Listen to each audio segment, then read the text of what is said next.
Chicken வெள்ளை குருமா செய்கிறதுக்கு இஞ்சி பூண்டு தேங்காய்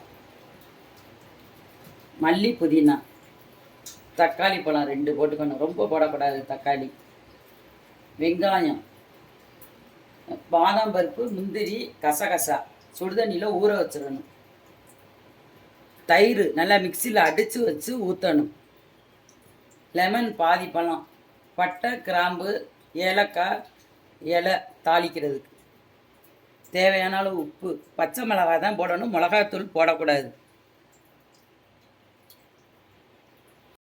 எண்ணெய் நல்லா 4 கரண்டி ஊற்றணும் சிக்கன் வெள்ளை குருமாக்கு.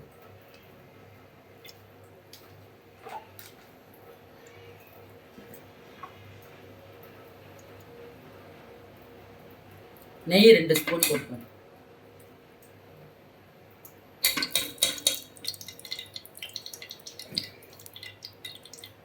தாளிக்கிறதுக்கு பட்டை கிராம்பு ஏலக்காய் இலை, வெங்காயம் அரைச்சும் போடலாம், சும்மாவும் போடலாம்.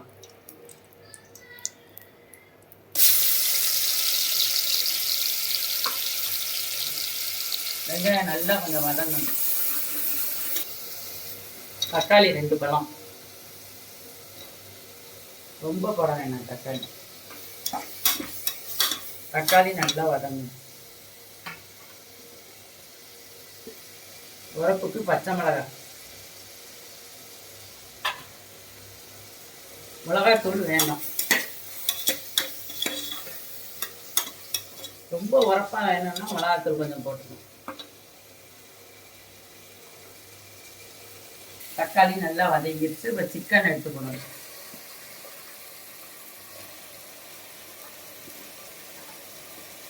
தண்ணியை நல்லா வடிச்சுட்டு வச்சுருக்கணும். சிக்கன் தண்ணி இல்லாமல் அள்ளி போடணும்.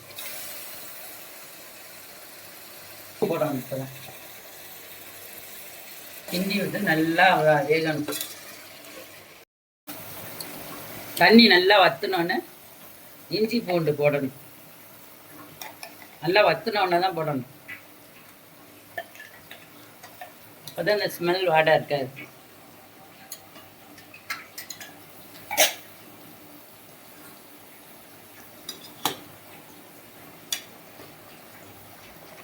இது ஒரு கிண்டு கட்டிக்கிட்டோம். நல்லா பச்சை மல்லி தூள் போடணும். பச்சை மல்லி நல்லா காய வச்சு அரைச்சி வச்சுக்கலாம். வெறும் பச்சை மல்லி.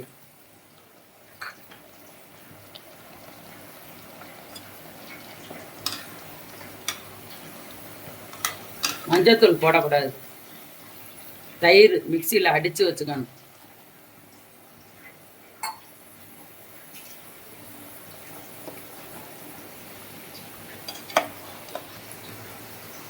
மல்லித்தலையும் புதினா தலையும் கொஞ்சம் போட்டுக்கணும்.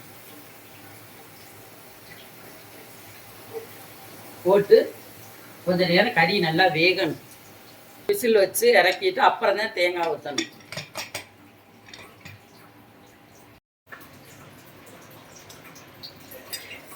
ஒரு விசில் அது மாதிரி வெந்துடும். ஏன்னா முன்னாடியே தண்ணி சுருள சுருள கிண்டுனால சிக்கன் சீக்கிரம் வெந்துடும். இப்போ தான் லெமன் பாதி லெமன் ஊற்றணும். தேங்காய், முந்திரி பருப்பு, பாதாம் பருப்பு, கசகசா அது அரைச்ச தேங்காய் விழுத இப்போ தான் ஊற்றணும். இறக்க போகையில்